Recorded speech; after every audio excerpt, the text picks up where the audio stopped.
Did Paul Schwartz of the New York Post reveal the plan of Joe Schoen for the New York Giants when it comes to Daniel Jones and his future with this football team? Some juicy rumors coming up around the corner. But first, make sure you are subscribed to the channel. Don't miss out on any Giants offseason news and rumors. We put out free, informative, entertaining, passion-driven content 365 days a year. So subscribe, turn your notifications on so you don't miss a thing this offseason.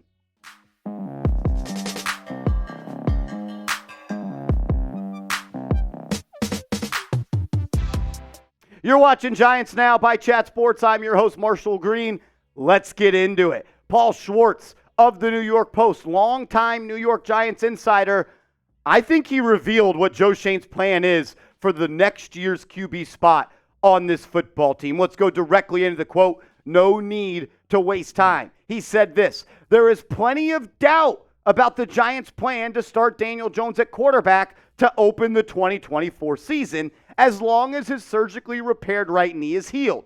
The reaction to that plan is often eye rolls. The Giants understand Daniel Jones is a medical concern." So you have Paul Schwartz of the New York Post saying this. And then you had Jordan Renan of ESPN come out with an article on Thursday where he said the Giants will add a QB this offseason, and grabbing one early in the draft is at the very least on the table, if not the preference. So Paul Schwartz, who would not report anything unless he was sure on it, pretty much just told you the Giants are going to add a guy, and they know and they believe that Daniel Jones is injury prone.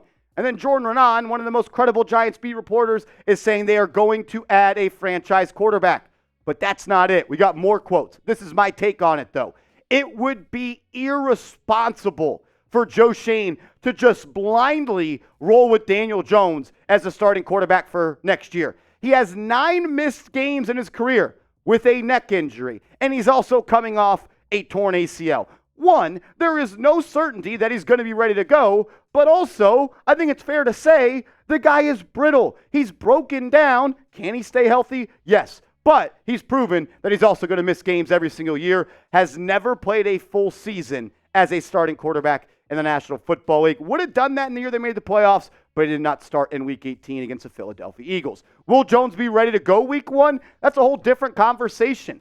He tore his ACL in Week 9. So let's compare his timeline to other timelines that quarterbacks have been on after they tore their ACL. You look at Kyler Murray, he tore it in Week 14. He didn't return till the following year till Week 10. Joe Burrow, one of the quicker turnarounds, tore it in Week 11, was ready to go Week 1. Jimmy Garoppolo took pretty much 365 days. That Deshaun Watson timeline, though, back in 2017, is the exact same timeline that Daniel Jones is on. And I'm sure he'd be ready to, hopefully be ready to go Week 1. But there's no guarantee that he will be ready to rock and roll when the 2024 season gets kicked off. I know, and we all know, that Daniel Jones is one of the hardest working players in the league. He's going to attack his rehab, and he's going to do everything he can when it comes to his rehab to be ready to go Week 1. But there's no guarantee that he will be. And I think it's also a little bit concerning when you just move on from the injury stuff and you focus on the football field and what happened in between the white lines last year. Daniel Jones was the 3rd best quarterback to play for the Giants. Tommy DeVito was better, and Tyrod Taylor was better. $40 million for Daniel Jones. $1.5 million, or about $6 million for Tyrod Taylor, and less than $1 million for Tommy DeVito. You should notice a major difference when the $40 million quarterback subs out. Thing is, the offense got better when Taylor and DeVito were in the game. End all, be all, bottom line right here. You cannot win a Super Bowl with Daniel Jones. Is Daniel Jones better than Brock Purdy? The answer is no. And Brock Purdy could not win a Super Bowl with the best running back in the league, 2 of the best wide receivers in the league in Deebo Samuel and Brandon Ayuk, the 2nd best tight end in the league in George Kittle, one of the best offensive lines in the league, and one of the top 3 defense in the National Football League, on top of having the 2nd best coach in this league. You need someone elite. You need someone great. You need an elevator at the QB position. Daniel Jones is just simply not that guy. And this stat right here from Justin Pennick of Talkin' Giants, another great Giants show on YouTube and all podcast platforms. Check him out. Justin does awesome work. I'm going to read this. A little bit lengthy, but just listen. So he started saying, since the stat I tweeted last week was misleading and dishonest, let's break it down further. Daniel Jones played in weeks 1 through 5, not counting week 9 since he got hurt early. Daniel Jones had 7 pass plays of 20-plus yards when the game margin was between 0 and 21 points. He had 0 pass plays of 20-plus yards in the first quarter. The Giants had a total of 10 pass plays of 20-plus yards in week 1 through 9. 9 from Jones, 1 from Tyrod Taylor. That was tied for 27th in the NFL during that span. Week 6 through 8, they had 9 pass plays of 20-plus yards, tied for 14th. This includes one game where Brian Dable refused to throw the ball versus the Jets. Weeks 11 through 18, they had 14 pass plays at 20-plus yards, ranking 12th in the NFL during that span. Like Justin says, and like I agree exactly, I have very little faith Daniel Jones can operate an explosive offense at this point in his career. And it goes deeper than the stats. The New York Giants put more on Daniel Jones' plate this year. They went out and got him a big play wide receiver in Jalen Hyatt. They got him an experienced veteran tight end in Darren Waller. They signed a guy like Paris Campbell. He had the most talent around him at skill position spots in his career. And he had the worst season of his career. The Giants have a massive gash on their arm. It needs stitches. And right now, they have a little Band-Aid on it. It's time to rip the Band-Aid off, sew up the wound, move on, and start the healing process. You are never, ever, ever going to win a Super Bowl with Daniel Jones. So we are just wasting time with him at the quarterback position. I want to ask you this question, though. A little game of over and under. Place your bets.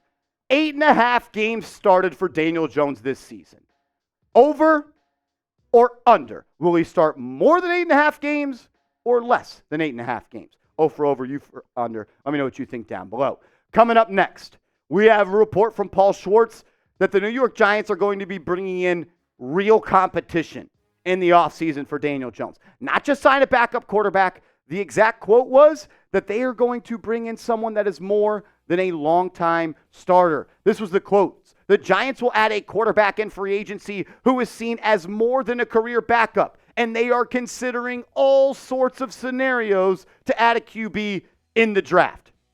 Wait, so we want to bring in someone that's not a backup, and we may still draft someone in the first round? Is this the best day of my life? Is this happening? Are the Giants actually moving on from Daniel Jones?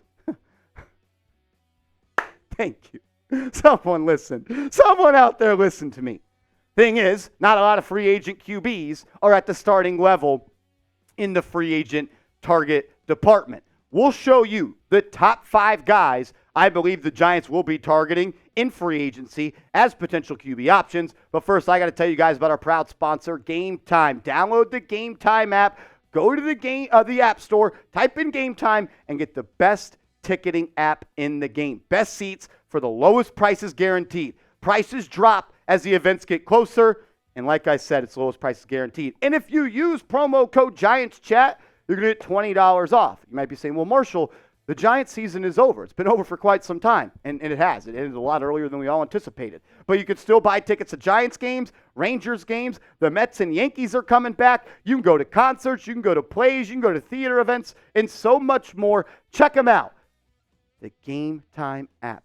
Promo code GiantsChat. Get $20 off. My favorite feature about the app, though, is when you're buying your tickets, you get to see what the venue will look like from your seat in the arena. Check them out.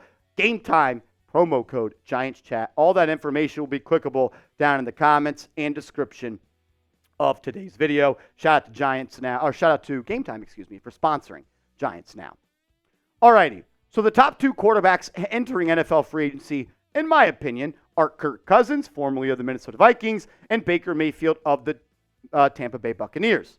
I don't think any of these guys or either of these 2 guys are going to be a good quarterback for the Giants. Kirk Cousins, way out of the Giants' price point, and I think Baker Mayfield is going to be a Tampa Bay Buck. So who are the guys that Paul Schwartz was talking about as veteran quarterbacks that are viewed more so than longtime backups? What does that tell me? They're looking for guys that were once starters. And who's the guy in free agency that meets the Giants' timeline and has started a lot of games?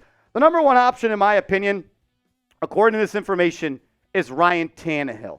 Ryan Tannehill is a guy that fits the mold of what the New York Giants want. I actually think Ryan Tannehill and Daniel Jones are very similar quarterbacks. And one of my best friends is a Tennessee Titans fan, and I'll look at him all the time when we're talking. I'm like, are the Giants and the Titans just the same organization at this point? A lot of similarities there. Point is, Tannehill, still a decent to above average quarterback, would be able to push Daniel Jones in camp. You look at what he's done over the past couple of seasons, he's definitely his best days are behind him. Like, let's just be honest. Ryan Tannehill's best days are behind him, but he was still had some decent games the last couple of years. I really liked what he did in 2021 after he had his best season of the year in 2020. Not really that guy anymore. 2022, though, 13 touchdowns, 6 interceptions, 94.6 quarterback rating. This past year, completed 64% of his passes, 4 touchdowns, 7 picks. Look, he's not going to come in here and win you a Super Bowl. But can he at least come in and have to make Daniel Jones earn the job? And if Jones struggles, you can hand it over to a veteran that's appeared in playoff games like Jones. How much would it cost? Pro Football Focus has his contract projection at 2 years, $11 million total with $10 million guaranteed. I think that is more than fair for the Giants. Another guy that I thought really fit this criteria of being more than just a backup is Gardner Minshew, considering he started a large portion of the season for the Indianapolis Colts, and he got him into the playoffs. Completed 62% of his passes this year, almost 3,500 yards through the air, a 15 touchdown to 9 interception season, and a quarterback rating just shy of 85 million. I think Minshew might be a little bit more expensive, though, than the Giants are willing to pay. Pro Football Focus has his contract projection at 2 years, $17.5 million total, with $9 million guaranteed. I think that may be a little bit more than what the Giants are trying to pay, but he's definitely an option, and he fits that mold. One of my guys, I'm calling him one of my guys, that I think makes a lot of sense is Jacoby Brissett. He was a backup for the Washington Commanders last year, but I think he's one of the more underrated quarterbacks in the National Football League. We'll show you his stats with the Cleveland Browns in a second, but I want to look at his 2023 stats. There's not a lot of them. He only played in 2 games. In fact, he didn't even start those games. He came in the fourth quarter when the games were out of reach for Washington. And then Brissett went in and he balled out. And he almost brought them back in both games. In the fourth quarter of Week 14 at the Los Angeles Rams, he had 8 completions on 10 attempts, 123 yards and 2 touchdowns on 16 snaps. And then in Week 15 against the Jets, he went 10-13, had a really good game as well, and almost brought them back in that one. He showed you he's still got the juice. And I thought he actually did a really good job with the Cleveland Browns in 2022 when he was keeping the seat warm for Deshaun Watson. 12 touchdowns, 6 picks, a quarterback rating of almost 90, completing north of 64% of his passes, and almost 3,000 passing yards. I've always been a huge fan of Jacoby Brissett ever since Bill Parcells stood on his feet and really backed Brissett coming into the National Football League. He talked about he was going to be a good player, and ever since then, I've been a fan of Jacoby Brissett. Pro Football Focus, they think he'd be a pretty cheap option as well. 1 year, $6.5 million, fully guaranteed. Brissett is one of the higher players on my list when it comes to free agent quarterbacks for the targets. That's one of Marshy's guys. Sam Darnold is also another player that I thought fit the criteria of what the Giants are looking at. We know what Sam Darnold is as a player. Did not play all that well with the Jets. Was a top 5 pick. They had to move on from him. But I actually really liked what I saw from him in that 2022 season with the Carolina Panthers. And I also think sitting in San Francisco, getting to learn from all the smart coaches that they have in Kyle Shanahan, that could help him down the line. But you look at what he did with the Panthers. Like, the stats aren't going to blow you away, but what you talk about is the stat that really pops off the screen to me is the adjusted completion percentage, which is your completion percentage that is factored also in with drops and things like that, people running the wrong routes. The guy's adjusted completion percentage was 72.2. Sam Darnold is a talented player, and I think that he fits the mold of a guy that come in and compete with Daniel Jones. The last player we're going to talk about on today's show is Mitchell Trubisky. We talked about him a couple of days ago. I'm not the biggest fan of Trubisky. I just don't think he's that good of a football player. And I think that was shown not just in his years with the Chicago Bears, but also in the last 2 years with the Pittsburgh Steelers when he was benched for Mason Rudolph. He's just not that good of a player. But we do know this. The Giants were very interested in Mitch Trubisky back in the 2022 free agency cycle. He was a guy that the Giants were looking at. He was someone that was on their list. I remember listening to a podcast, and Adam Schefter predicted that he would be a New York Giant. Why did the Giants have interest in him, though? Because in 2021 with the Buffalo Bills, he was the backup quarterback when Brian Daboll was the offensive coordinator and Joe Schoen was the assistant general manager. They've always talked about bringing players into this football team that they know as people and as they know as players. They know Mitch Trubisky, and he just might be that guy they look to. Thing is, I hope not, because Mitch Trubisky is not a good quarterback. He cannot compete with Daniel Jones. I need somebody better than that. I need someone to put the heat on DJ. Mitch Trubisky, he can't even throw to one side of the field. I'm good on Trubisky in New York. We've gone through 5 quarterbacks on today's show. It's your job now to pick one. Sit in the seat of Joe Schoen. If the reports are true that the Giants are going to sign a backup veteran quarterback, who would you want to be the guy?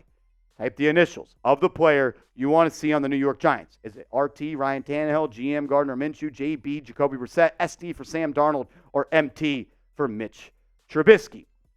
2 other QB options that I don't think are nearly as high on the list for the New York Giants, but guys that I personally like, Jameis Winston. The guy's going to throw 30 touchdowns.